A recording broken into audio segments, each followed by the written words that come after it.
Wahhabi Islam. And the high point of this came during the Reagan administration, when the United States decided to not just send the most extreme radical Islamists from within Afghanistan, support the most extreme radical Islamist factions within the resistance to the Soviets, within the Mujahideen movement, but also to bring in the most extreme and radical types from elsewhere. I think you have to look at that as the beginning of the problem. And so when I say patterns left over from the Cold War, this kind of cynical exploitation of any tool to achieve a short-term end, I think is part of the problem. I think it should have been clear that there were ways in which such people had values that we shouldn't have been associated with, and that defeating the Red Army in Afghanistan may or may not have been an absolutely valid objective, but the means used should have been examined much more closely, and that was the beginning of this problem. Is that clear? Yeah, so you're saying we didn't necessarily create them, we sought them out. Precisely. Okay, that makes sense. Thank you. Hi, one brief comment and one question. The brief comment is that the Iranian, I think you mentioned that the Iranian revolution, the revolutionaries were both against the USSR and the United States. I would like to point out that there were actually different phases of the revolution. During the earlier phase, the revolution was primarily anti-US imperialism. And during the second stage, where the secularists, nationalists, and socialists of a variety of kinds lost power to the Islamists, then we had the rhetoric of neither Russia nor the U.S. So I would point out to different phases of the revolution. The second question. And here is the question that I have, and of course you are the expert on the subject. I wonder whether you make any distinction between private and public foreign policy between nations, in particular Iran and the United States.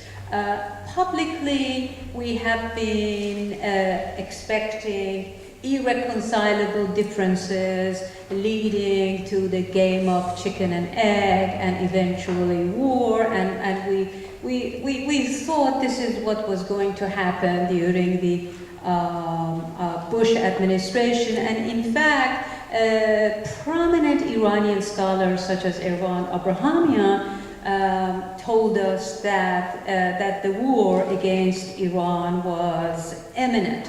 However, if we look at very closely between backdoor agreements or private agreements, if you will, with Iran, we'll see there has been a large number of agreements between the two countries. For example, regarding Afghanistan, regarding Iraq. Iran was tremendously happy to get rid of Saddam Hussein. I may be wrong, but my assumption is that the U.S. would not have attacked Iraq without Iran's consensus. So I wonder whether you can make this distinction between private and public presentation. I'm not sure I would make it in that way, but I take your point that at the same time that you had this ferocious rhetoric against the Iranian regime in the last administration, you did have various areas of practical cooperation. But again, think of the phases. In Iraq, this came several years into the occupation, when the United States was in deep trouble. And it finally realized that it might behoove the United States to take advantage of neutralizing Iranian-supported factions among the Shia in the South in particular, and that by so doing, it could defuse the problems it was facing. And so then you had the Bush administration allowing Ambassador Crocker to talk to Iran. But that was late, well into the global war on terror, well into this mini Cold War with Iran. I think, I mean, there's also something to what you suggest in that the administration has talked a really ferocious game against Iran, and yet we haven't waged war against them, real war. But we are waging a covert war against them. We're waging a proxy war against them. We see factions and groups aligned with Iran as if they are Iran. I mean, the way American policymakers talk about Hezbollah, it's as if they're Iranian soldiers in Lebanon, or Hamas, as if the Iranians themselves are in Gaza. We are spending hundreds of millions of dollars, according to newspaper reports, on covert operations either directed against Iranian nuclear installations or in support of separatist groups in Balochistan and Iranian Kurdistan. Oh, I don't know. We don't know. The newspapers don't tell us the details, but the Congress has appropriated the money and that somebody's doing something, we do know. So there is a war for influence, there's a proxy war, there's a covert war, and I would argue there was at least under the previous administration an ideological war going. I mean, you could go, as I did in November and December, from Beirut to Cairo and read almost exactly the same editorials in the newspapers about the danger of the creation of an Islamic emirate in Gaza and how this linked to Iran means and da-da-da-da-da-da. Now, it could be that the Lebanese and Egyptian elites that are channeling, Washington's ideas have these ideas as well. But I have a feeling this is part of an ideological Cold War that was going on at that stage as part of the lead up to the Gaza war. This was before the war in Gaza actually erupted. So I don't think you should underestimate, even though there are these areas of some degree of understanding. Afghanistan is another case, you're right. I don't think you should underestimate the degree to which there is a Cold War also going on. Remember, the United States and the Soviet Union had a hotline and had all kinds of side agreements during détente, at the same time as some very, very ferocious phases of the rivalry were still ongoing. Yeah. Two last questions, and then we'll have to conclude. Aren't you yourself committing an act of deception here, because you are speaking to people who you know in this area of the country are very liberal, left-oriented people in general. I don't think that you are, when you use the term a mini Cold War in relation to Iran, that's a tremendous distortion of the danger that they constitute to the whole world. Mm-hmm. And I have the impression that you're trying to deceive people. You claim that Americans are so ignorant and all that, but a lot of us aren't. Mm-hmm. Well, I don't think I think you, in fact, are trying to cultivate a certain kind of ignorance among American liberals and leftists about the actual reality and danger of Islam in the world today. Mm-hmm. Okay, can I speak to that?